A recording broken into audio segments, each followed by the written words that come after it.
Hey everybody, welcome to Living the Next Chapter. It's Dave. I just want to jump on at the beginning, let you know this episode is adult themed in the topic that we're going to be talking about. Not explicit, we're not going there in the actual episode, but I want to give you a heads up at the beginning. Small kids in the car, you're listening somewhere where little ears are around. I would suggest that you listen to this later. So Sandra's coming on to talk about trauma and some of the things that she's been through. Powerful message for you, and maybe for somebody in your life that you could share this with. Just want to give you the heads up at the beginning about what the content of this episode will be about. Okay, we didn't mark it explicit for many reasons, but we wanted to share this episode with you. So here you go. Thanks for listening. Well, I can imagine a lot of people are going to be really triggered right now by the word forgiveness. Now let me start there. I never forgave my attackers. Never, ever did I do that. But they are not more than a speck of dust floating in the sunlight in my life. They have no room in my life. Now, forgiveness does not mean you have to forgive them about what they did. No, forgiveness means you allow yourself to let it go. You allow yourself to let the story become just a faded memory and you live your life. A lot of people feel that they should never be able to forgive, and with that, they keep the trauma alive. It's like a badge of honor or something. You know, like you're keeping it alive because it happened to you, and if you forgive, then it would mean the story is insignificant. But that's not what this means. What happened to you, the horrific things that happened to you are inexcusable. But it does not mean you have to carry them around like a heavy bag of rocks.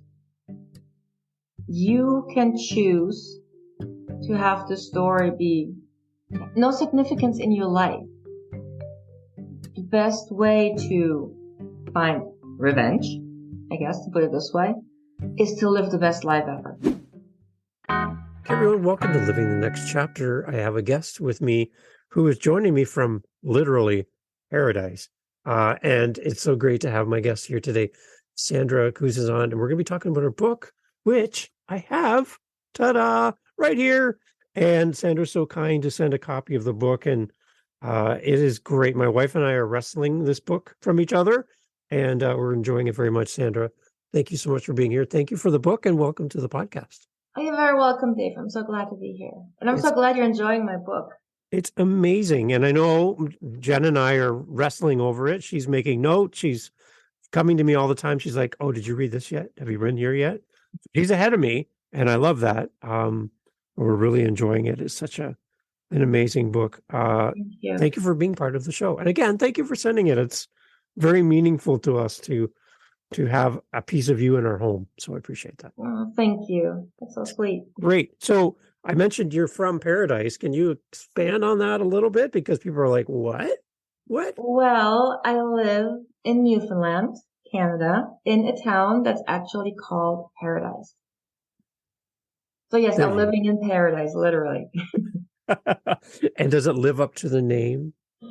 Well, since we just moved here 6 months ago, I'm still exploring, but the island is most definitely the most beautiful place on earth.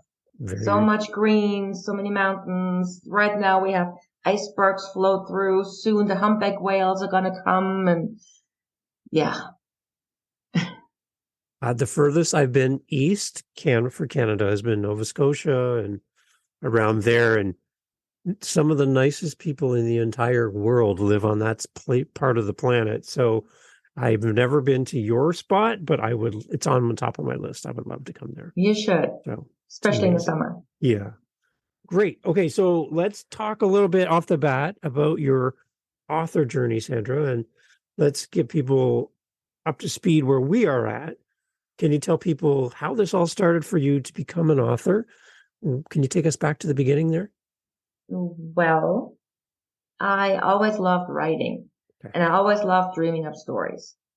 Now, if you had told me 10 years ago that I would write a book about trauma healing, I would have laughed, because I always thought I would write a cheesy romance novel or something like that. There you go. Which still might happen, but it was not what I was drawn to. Writing a book on trauma healing started with my own healing journey. So to give a little bit of my backstory, when I was 12 years old, I was molested. When I was 14, I was sexually harassed. Between the age of 16 and 17, I was severely bullied in school. Between the age of 19 and 25, I was sexually assaulted multiple times. And with the age of 22, I was raped. And if that wasn't enough, after the rape, a couple of years later, I went to see a psychologist for help. And he dismissed me after the first session saying, I believe you already worked through it all. What am I supposed to do? Well, and so I had to find my own way of healing. So in hindsight, I'm grateful that whatever happened to me happened this way, because without it, I would not be where I am today. Because on my healing journey, I learned so much about what trauma really is, what really happens, what we have to do in order to heal. And this brought on the desire to really help people, not just through my business, but through writing. Because trauma just makes sense. It makes so much sense to me. And I wanted to write a book that makes sense to people. Not just, we have so many books about trauma healing, but they all sound so scientific. Mm-hmm. Right? They sound intimidating. So what I wanted to create was a book that is written for trauma survivors by a former trauma survivor, and really picking trauma apart in a way that is easy to understand and takes the fear out of trauma healing. One thing as I'm going through the book is, I guess, in my ignorance, thinking that trauma is limited to a small group of people and that only certain people have lived through trauma, but then realizing that trauma is a pretty wide audience. It's more common than maybe I had given credence to, I guess, in the past. And that's something that I'm learning about myself, is that there's so many people in our lives that have gone through something that has marked them and shaped their journey. And being more aware of the people around us that have been through something, a traumatic event of some sort in their life, and just recognizing that, I think, is something that we can do as people who are supporting our friends and family that have been through a traumatic event, that we can be there for them. Can you expand on the side of the people here to support people through trauma? Because I think that's one side of the picture that we don't talk enough about. No, we don't. It's very true. Well, most of the time, people who live with people with trauma feel very helpless because they think they're not a therapist, so how can they help? Right. But really, most of the time when we're dealing with trauma, we just want to be heard. We want to be able to feel safe talking about it. So just so we know we don't feel alone. Let's take, for example, a romantic couple, maybe they're married. Let's say the woman has been sexually assaulted or worse, raped, and she's being triggered whenever she and her husband want to make love. Mm-hmm. And she's frustrated with herself, and she is worried that this may frustrate her husband and he may end up leaving her because she cannot get over this frickin' rape. Yeah. That's what goes on in her mind on top of the trigger. But she's not talking about it because she's ashamed. She's worried. She doesn't want to share that because she feels it's not something you should share because it may totally turn off her husband. Right? Mm-hmm. And then you have the husband who has no idea what's going on, who feels like, well, maybe she doesn't want to have sex. Maybe I don't do it right. Maybe it's me. Mm-hmm. You see where this is going? Spirals, right? Exactly. On the other hand, if you were honest and would talk about it, just say so much as, something happened to me in the past. And this makes it very difficult for me to surrender into intimacy. Right. To really let go and enjoy. I can't. It's impossible right now. And as you talk about it, you can talk about what really has to happen in order to heal. It could be, well, for example, when we're being traumatized, especially when it's sexually, our home has been attacked. Our body is the only home we will ever have. Right. You can move apartments, you can sell your house and buy a new one, but you cannot switch your body out for another one, right? So your body is your home. And when you're being sexually assaulted or raped or anything else under the sun, your home has been attacked and you feel unsafe in your home, in your body, which means the control was taken away from you. So whatever happens was out of your control. And so a trigger happens whenever you try to surrender into intimacy because the body feels attacked, right? Because of the trauma that had happened. So there are things that we can do as the partner. First off, back off, hands off, right? That's the first thing, to recognize that your partner right now is being a trigger and needs to be in control. So if she says, or he, depending, says, stop, I can't, hands off. So that she knows she's in control. And then you could, for example, just say, all right, come on, it's fine, let's just cuddle. And you just relax and give her the safety that she feels safe. And sometimes this is all it takes to release the trigger and that she can enjoy being intimate because the trigger is gone and she's feeling safe. It's little things that a partner can do to help. It's not rocket science. It's just being open to the possibility of her needing to be walked through the trigger so she can release it. Right.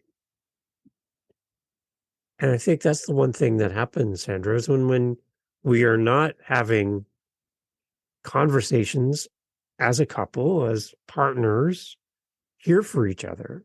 We're not having that conversation. And then we get inwardly focused on what, like you mentioned, maybe it's me, maybe it's my fault. Then that creates gaps in the relationship and silence fills the gaps. And in that silence, you start to drift because you're not connecting physically, you're not connecting verbally, and you start losing that intimacy of having each other and being together, right? Exactly. And that's a scary place to be, and it sneaks up on you. It's not like one day you're this way and then the very next day you're completely opposite. It's over a period of time that the silence gets louder, I guess you could say, in a relationship. And that is a scary place to be. It is. Right? And when I think about it, all it takes is having the conversation. Conversations may be very difficult. They may be very intimidating. They may feel very uncomfortable. But if you love your partner, he or she is the best one to have the conversation with, because if you're honest in every way, it creates a new way of intimacy. Knowing who you are on level of your soul by bearing your soul to your partner. That's something so beautiful. It's vulnerable, yes, but out of this vulnerability is creating a bond between the two of you. Right. That can conquer anything. But if you feel ashamed or afraid to talk to your partner about something, ask yourself why. You shouldn't be. That goes down to limiting beliefs, our upbringing, and what our parents say, well, you don't talk about this and things like that. Yeah. This is a whole new spectrum, but it's all connected. So tell me how Journey to Yourself, I'll hold it up again because I have it in front of me. Tell me how Journey to Yourself, how does this help us to create that safe place to have these conversations that are so hard to have as a couple? Well, first of all, I'm very raw and honest in my book. And I share my story, even though that's just a very small part. So my book is not the story. My book is a part of it. I unravel trauma. I pick it apart. I give examples from my own healing journey, which I hope will help others to convey to their family or their partners their part of the story when they see how easily I write about mine and share it with the world. And some of the parts are where I felt a little uncomfortable talking about it. The rape, for example. Because I slept over. I had something to drink, even though I knew him as a friend for over 6 months. But thinking about society, they would say, well, it's your own fault. Right? And still, I was very honest and pushed through my own insecurities and said, no, just because I slept over doesn't mean you had the right to touch me. Or worse, because I never asked for it. There was never any sign that there would be any interest from either party in that regard. Right. So, but I'm very honest, and I hope that this helps others to communicate their own trauma, who maybe they can see themselves in my story, and this may help them see that they're not alone. Mm-hmm. And they can see that I healed, and so they can too, because I'm no one special. I just found my way in healing. Right. Okay. So I was reading, one thing that kind of stuck out to me most recently was reading about how trauma affects us on all levels. And you talk about the physical level, the emotional level, and the mental level. Mm-hmm. And I don't think we fully grasp all the different levels that trauma affects us on. And we kind of focus, maybe fixate on one level, maybe. Mm-hmm. But I like how you put that in there. Can you kind of talk to us about the physical level, the emotional level, and the mental level, and reflect as it reflects to trauma? Of course. Well, in the physical level, the body remembers. That's the physical trigger. That's the nausea feeling when we're being touched in places we don't want to be touched because we were touched there during a sexual attack. Let's put it this way. And the body is also sending signals that it needs healing. It could be fibromyalgia is a result of trauma. MS is a result of trauma. For example, because the body remembers and the body can't release because we're not releasing our trauma. And over a long period of time, this tension that we hold on to when we're being triggered and to suppress the trauma and everything can turn into those issues, among other things. Yeah. Then on the mental emotional level, we have depression, we have anxiety, we have panic attacks, we have OCD, we have the need to control, we have perfectionism. All of these are caused by trauma, unresolved trauma. Because when we're being traumatized, it happened out of our control. So we lose our sense of being in control. On top of our home being attacked, we feel we have no control over anything. That's where perfectionism comes in. Everything has to be perfect because we can control that. Mm-hmm. Or we have the need to control, or OCD, like the chair has to be in a perfect spot each and every time. Nothing of my knickknacks can be out of place, only a little bit. Mm-hmm. This need for control keeps us sane almost, but it's a fight we can't win because nothing will ever be perfect enough. Nothing will ever be in the right spot enough. It will just spiral out of control unless we start healing. Okay. And that's the one thing that I think we don't talk about enough and we don't understand is just how all these are interconnected and they're not standalone levels, right? But they're all interconnected, right? Yes. Talk a little bit more then about, it's one thing to identify our trauma and to name it and address it, but it's another thing now to go on beyond that and not just survive our trauma, but now where do we go from here with our trauma? How do we thrive, and how does our life take shape, and how does our trauma serve us, I guess, in a way down the road? And, where is this book taking us so that we're able to live past our trauma? Can we ever live past it, really? Yeah. Okay. We can. I'm living it. I love it. Okay. So explain to us that part of it then, because I think that's the other side of it is we really need to have a sense of how can we get past this and how can we grow? Mm-hmm. Well, first, once we're being traumatized, we're in the victim mentality, the victim stage. Right. Which means we are constantly in it. The thing is with trauma, when you're still in the victim stage, you believe it was your fault because that's the only thing that makes sense. Who would ever do something so vicious to you and do it because they chose to do that. This doesn't make any sense. And so you believe it had to be you. It had to be what you were wearing. It had to be what you were saying. It had to be how you were behaving. There must have been something about you that caused this to happen because nothing else makes sense. This is the victim stage, and it can last for decades, sadly. But once we're moving past that, we get into the survivor stage, which means we have a little bit of distance from what happened. Okay. And we can look at it from a different perspective, and we see, no, it wasn't our fault. And then we get angry. We get so angry at our attacker for putting us through this. We're getting so angry at us for allowing this to happen, which is a slippery slope. Right? Because the thing is, once you see as an adult what happened to you as a child, how could I let this happen?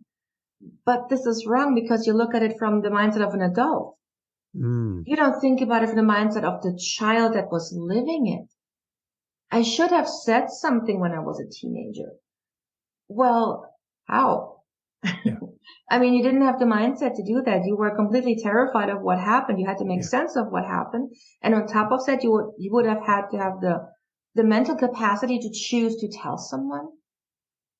How is this even it's not possible.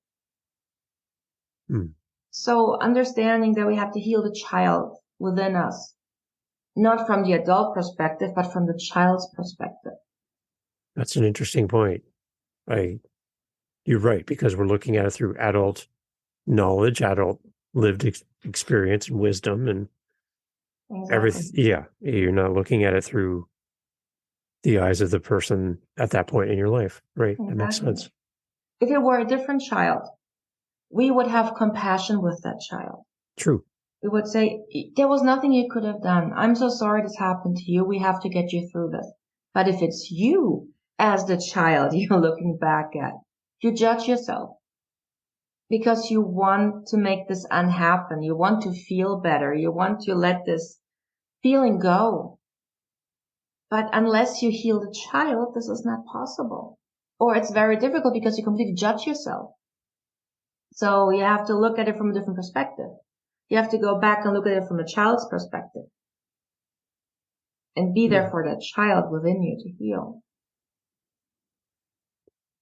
You talked earlier about the triggers and speaking about them and calling them out and asking for space in the moment with your partner. That's wise advice. How do we deal with triggers that seem to come out of nowhere in the future when we feel like we've worked through our trauma, but something comes and just kind of, we weren't expecting it, and here it is. It's back. How do we address the triggers and how do we work through those moments? Well, triggers are a constant in your life. They get easier and easier. And once you start healing your trauma, the big triggers are gone. They don't come back. Okay. But then you have those little triggers from your upbringing. Like, I don't know, something your parents taught you, like generational trauma, like how they taught you from their traumatized mindset. And how this suddenly clashes with the belief system of your partner, for example, who was raised completely different from you. And then you get triggered. But the thing is, if your partner knows how to handle your triggers, it's easy because they don't get absorbed in the trigger. They take a step back and say, all right, what just happened? What are you seeing? What are you feeling right now? What did I say that triggered you? Because they know that a trigger is not about them, but something that happened in the past and something they said or how they said it just triggered that. So triggers are technically pretty easy to release if you know how. Now, when I work through triggers, yes, I do get them too every once in a while. And my husband is taking the brunt force. But when I do that, I follow the trigger. So I basically ask myself, okay, what am I feeling right now? Because when we're triggered, the emotions are in total overload. We don't even know what we're feeling, why we're feeling. So first we have to determine what we're feeling. If we're feeling anger, anger is a mask for pain. Why are we hurting? What's the feeling of the pain? Is it resentment? Is it neglect? Is it ridicule? What is it? What are we feeling? Once we understand what we're feeling, we say, all right, why do I feel like this? And usually an image pops up from the past, like something that happened, like something our parents said that made us really feel bad, or in the classroom or something like that. And we say, all right, so I understand that. So where else did I feel like this? And then we go further in the past and think back to another incident where we made to feel this way. And once we can understand the pattern of this trigger, we can bring understanding to it and we can release it. Because we know that this moment right now had absolutely nothing to do with what happened to cause this trigger. Mm. And it's simple trigger release. I've been doing this even before I went into trauma healing, before I knew what I was doing. So I like the fact that you said it does get easier because Yes, it does. living with trauma without a resource like your book, for example, and your help, you don't feel like there's ever going to be an answer or they're going to lessen over time. It just feels like they're constantly in front of you. The other thing I really cued in on in your book is the whole idea around choosing forgiveness. And big subject. yeah, and like, does it strip the value, or sorry, not the value, but the importance of the trauma? Like it feels like does it diminish it over time? I just don't know. The forgiveness piece is important, but the trauma, I don't think, can be just wiped away as easy as a word. There's like a lived action that has to happen through this. Can you talk a little bit more about forgiveness? Well, I can imagine a lot of people are going to be really triggered right now by the word forgiveness. Right. Now let me start there. I never forgave my attackers. Okay. Never, ever did I do that. But they are not more than a speck of dust floating in the sunlight in my life.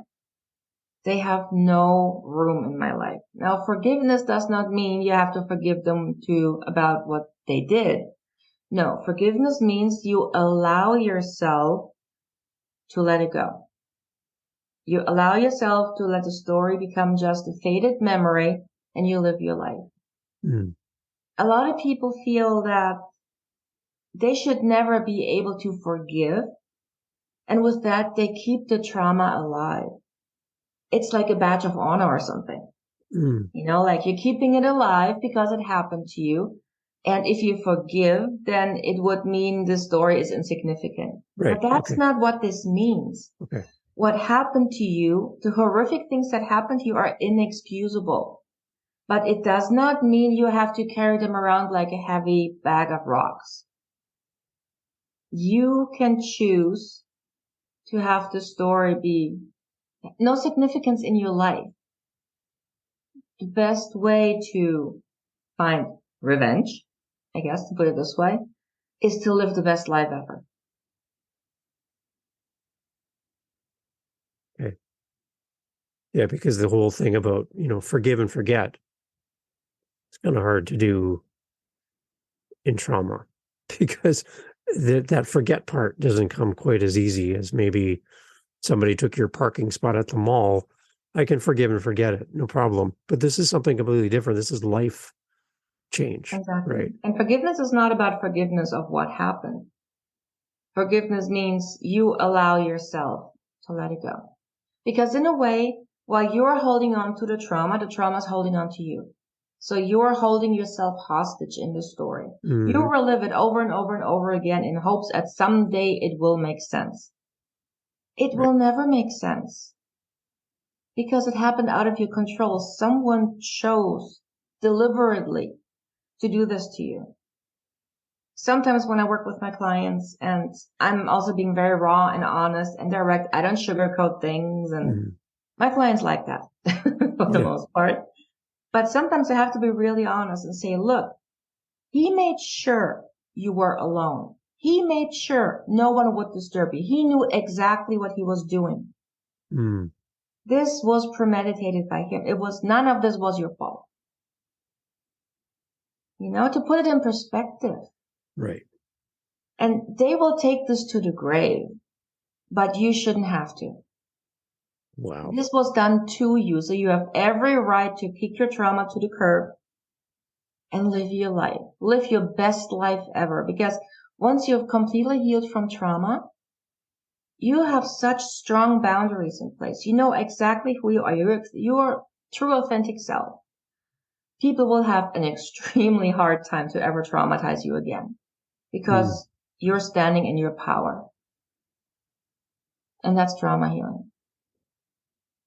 Is there a way to, as a parent, looking at the next generation ahead of us, is there a way to trauma-proof our family in a sense where we are now more aware of it and we can talk about it in a family environment where it becomes more of an open conversation than something that's hidden? Is that something that would be something we could put in as parents? Yes. Well, I had good parents. Parents who really protected me as good as they could, and still they could not protect me from getting molested and sexually harassed. Okay. They couldn't protect me from that no matter how much they tried. Wow. Okay. I didn't see it coming. But I was 12 and I had no idea what was going on. I was afraid because I thought it was my fault. I didn't know what he was doing, why he was touching me. I just knew I didn't like it. Yeah. Which means this should be age-appropriate dinner conversation. Maybe not dinner conversation, but open conversation about, okay, the right and wrong ways of a touch. If someone touches you and says, don't tell your parents, you better come and tell us. Yeah. Because we will take care of it. If he threatens you that he would hurt us, don't believe him. Even if it's a family member. The thing is, when it's a family member, as parents, we don't want to believe it. So the first words out of a parent's mouth usually is, I don't believe you. Even though when they think about it later, they say, wait a minute, there were signs, but the damage has already been done. Right. This, I don't believe you, will be stuck with your child forever. So yes, as parents, we can really educate ourselves, how we can educate our children, that they know when something like this happens, what to do, where to go, right? Not holding this back, being honest about it. That's what I do with my son. And sometimes he's still a little uncomfortable when something happened in school, and I don't know, should I tell you? He's asking me if he should tell me. I was like, yeah, better tell me. But he comes to me, even though it's uncomfortable, and I encourage that, and so does my husband. But sadly, it's only when you've been through your own trauma that you actually are aware enough to help your children, to empower your children. If you never have been sexually assaulted, you wouldn't even dream of doing that for your children. Because you think it didn't happen to me, so why would it happen to my children? My parents thought that, and see what happened. So yes, there are ways where we can empower our children, especially that always come to us with whatever they have. And then I guess as parents, being open and sharing our story with our children. In bite-sized pieces. In bite-sized pieces, yeah. Yes. Okay. Because the one thing is, I don't want to glorify a trauma in the sense where it becomes all I think about, dream and deal with every day, right? But at the same time, I don't want to hide that, which could help someone. So there's a balance between, right, the two, and I'm trying to strike that balance and what's healthy. Yeah, exactly. Right. There was one thing with my son in school not too long ago where he got in trouble. He was with a couple other friends peeking over the bathroom stall, and another boy was using the bathroom, and they asked to see his private parts, and he got in trouble for that. Now, I got an email from the teacher, and I sat down and talked to my son about it. I didn't scold him. I wasn't angry. I said, look, I know this was just meant to be a joke. I get that. But have you ever wondered how the other boy feels? He was like, no. I was like, well, let me tell you, this happened to me when I was a kid. That I was that boy, right? Sitting on the toilet, and some other kids just peeked over, and it made me feel very uncomfortable. Wow. Yeah. And that changed the whole perspective of my son. And he was like, well, how can I fix it? And I was like, well, you apologize. You go to the school, go to the kid, and you apologize. And that's it. You understand you did something wrong. You own what you did wrong. And you apologize. And he did. So I did not punish him. I did not yell at him. I did not call him a bad child. I explained to him the whole situation. Hmm.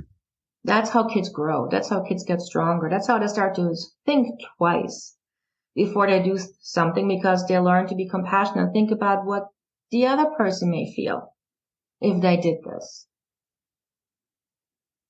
Right. So we're going to talk a little bit more, and your book definitely lays out how someone works through trauma, lives through trauma, and you've given great resources in your book, fabulous resources. But there's, on top of that, before we go there, you mentioned that you're also working on something for the family members or the people who are there to support people who have trauma in their life. And you're coming up with a program, a course, something to help people. Can you talk a little bit about that? Because that, I think, then we'll come back to someone with trauma specifically, but those that are supporting others with trauma. How is this new thing you're working on going to help? Well, when we talk about trauma, we always talk about what happened, right? We talk about a person who's traumatized. Yeah. But there is not many resources for people who live with people with trauma. Right.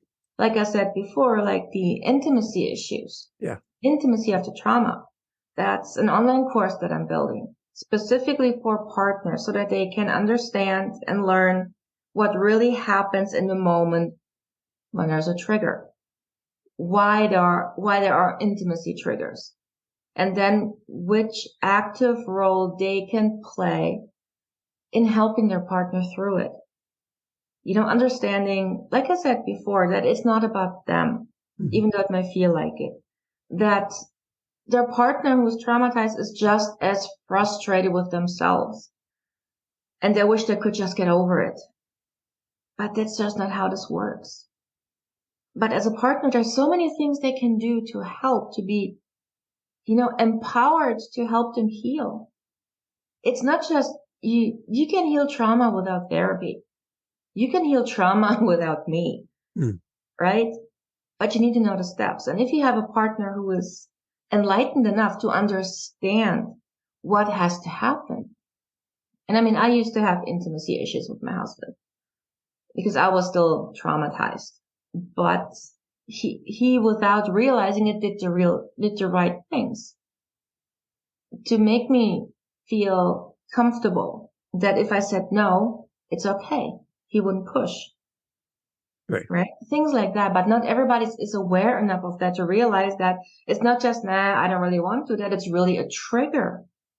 Right. Sometimes we're so in the moment already that it's hard to think clearly and stop.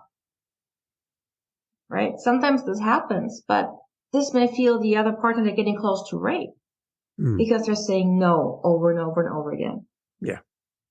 And so to understand that and that this is just temporary, because the more their partner feels in control, that they're being heard when they say no, no matter at what point you are in the act of lovemaking, gives them the control back that they need. And this helps them to release the trigger. Right. Once and for all. I don't have issues anymore. Yeah. Ever. I don't get triggered. This is completely done and released and everything because my husband was very proactive in helping me. See. Right? There, yeah. So, and this is what I built this online course for, so that they really understand the steps they can take. And of course, talking about it. Right. Shifting, you know, from not talking about sex, figuring out what their partner actually likes. Right? I mean, we all love to have sex, but no one likes to talk about it. Yeah, exactly. Right. Right? Yeah. But this should be a normal conversation. You want to make your partner happy. You want to pleasure your partner. Well, then ask how he or she likes to be pleasured. Yeah. I mean, this shouldn't be like a big puzzle. Right. And things like that is what I do in my course to make it really easy to understand what happens and what has to happen to help and how this can completely transform the relationship on all levels. So as much as I love working with trauma survivors and help them release the trauma, I also now want to focus on the family or the partners of the trauma survivors to empower them to play a key role in their healing journey. Because I don't think there's many resources out there for partners and family members how to really actively help. No. And that's what I want to change. Nice. I love it. So then people can come to your website for that. That's going to be the first point of contact? Yes. Great. Okay. So we'll definitely have the links in the show notes to the website and more information on that as well. So I admire you for creating this, because it's going to help many people, to understand, right, and to be more attentive in their relationships, right, Exactly. without feeling like a victim themselves. Yes, And because that can hopeless. easily happen. Right? Yeah, that can happen for sure. So, as a resource for people living with someone with trauma, your book also has pages and pages of resources for people specifically surviving trauma. Is there anything from the book that you find seems to be some of the more common or more effective things that you've seen used for people surviving trauma? Because there's a lot in here. There's a lot of great stuff. Is there certain things that you try first with people to kind of start them out as using the resources from the book? Well, it's very difficult to pinpoint just one or two because everybody's different. Right. Yeah. Which is why I have, general therapeutic stuff, and I also have spirituality like the chakras and meditation and Reiki and crystals, because everybody is drawn to something different. Okay. So the first thing that I do is have a free consultation with my clients and figure out what they're open to doing. And then I build the program around which sessions to use and how to approach this and how to branch out. And whenever I work with a client, it's always individual to them. Okay. Yeah, because that can be overwhelming, right? When you're looking at this and you're like, well, where do I start? And I love that you actually call it out, like, okay, here's where we're going to start. And that's great. So talk a little bit then about how the book directly relates to time with you. Is it important for somebody who comes to work with you, Sandra, that they read the book first? Or do you prefer to talk to them while they're reading the book? What seems to work best? Well, no, it's not necessary to read the book before working with me. Okay. Some people did. That's how they found me. And some read it while they work with me because then they hear about it. Yeah. So, no, it doesn't really matter. Okay. Because just sometimes there's coaches that really want you to understand their story and come with knowledge, and then let's work through it together. So I like that you have that open door for people to come and work with you right away. So tell me more about, again, the response from the book as well. I'm reading all the great shout outs on the back of the book from people that have worked with you and know your work. Can you tell me a little bit of the response you've had from readers and what that's meant for you as an author? Well, something that I've heard several times now is that my readers say the book grows with them, which means the first time they read the book, they may be triggered by how raw it is and how honest I am and direct. I mean, there's one part where I explain to you in detail how it feels to be actually raped, what happens in the body. Right? That's very raw, but it needs to be explained to show that there's actually a physical sensation going on that is horrible. But anyways. Yeah. So, and then they say that as they go on with their healing journey and they read the book again, so many things all of a sudden make sense to them in a completely different way. Right. So this is a book that grows with you. So whenever you read it again, there's something new you pick up and it just makes sense. I know that one of my friends, she read the book and she's like, this book is going wherever I'm going. She's like, without it, I'm naked. And she says it took her to read it 10 times to understand the emotional hangover. And this is so important, to really understand what that means, because this is something I will always say after every session. Remember your emotional hangover. It's probably going to come in a couple of days because it's so common, so normal, but we don't realize what's going on. We just feel crappy and don't know why. Yeah. There's a lot to process. There's a lot to work through. And that's why having the book, and again, I usually ask my authors to hold up the book, but I get to do it. There's so much great stuff here in Journey to Yourself. And again, my wife and I are enjoying reading this and going through this, having conversations around it. And again, to have it in our home is great. We really do appreciate the fact that you made this available to us and to the listeners as well. So, Sandra, the best way then for people to get the book and get their hands on a copy like I have, is it through your website? Where should we go to get our copy? Well, you can go through my website, or you can go directly to Amazon. I have it there too. But if you like a signed copy, then yes, definitely from my website. Awesome. Yeah. And mine is autographed as well. So I'm so happy. Sandra, thank you so much for being part of the podcast. And thank you so much for having me. Thank you for writing a book that helps people, creates the conversation, and not only creates a conversation, but gives the resources to survive. And your story is powerful. And I know that there's people listening to this that really do need your help. And I hope that this podcast opens the door for them to make the connection with you, get the book, and then work with you directly, because I think you can help so many people. And I really appreciate you making time to be on the podcast. Thank you. And thank Can you. I ask for a little favor? Sure, I would love it. Would you go to the acknowledgement and read the very last paragraph? Going there. I'm going there. Wait. There I am.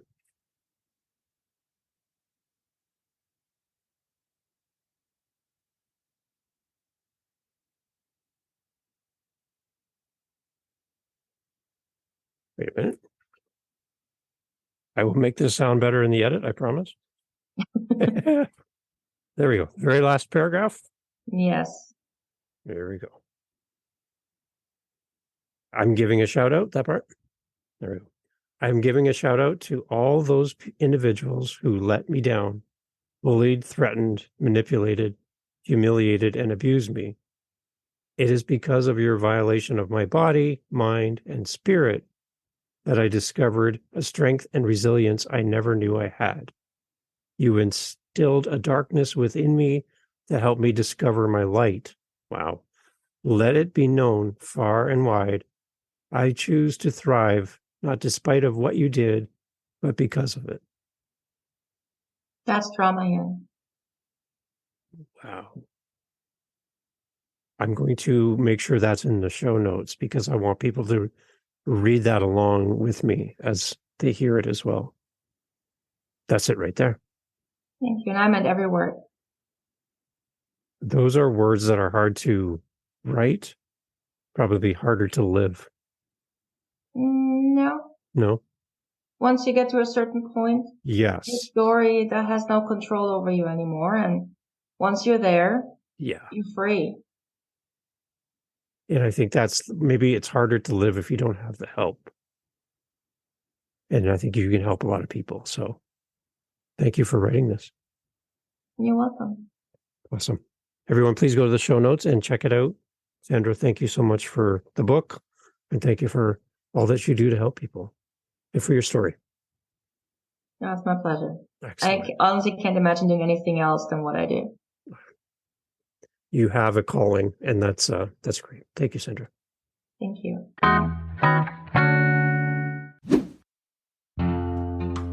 Okay, well, thank you for being here on Living the Next Chapter. I hope you enjoyed this episode. We enjoyed having you here on the podcast. Our authors are amazing. I hope you appreciate their time, their effort to make this possible. If you know an author, if you want to recommend an author, That's a good idea. Hey, if there's an author that you really would love to hear about or hear from, if you tell me, if you send me a message, you speak pipe on our website, livingthenextchapter.com, send me an email, go over to livingthenextchapter.com, send us a message. We will forward your message to that author and say, listen, you are being requested to be on Living the Next Chapter. Our audience can't wait to hear from you. You can help shape the show. Yeah, you. You could do that right now, actually. You got a minute, right? Okay, how about you do that? livingthenextchapter.com. I'll see you over there. Recommend an author. Yeah. See you. Thanks.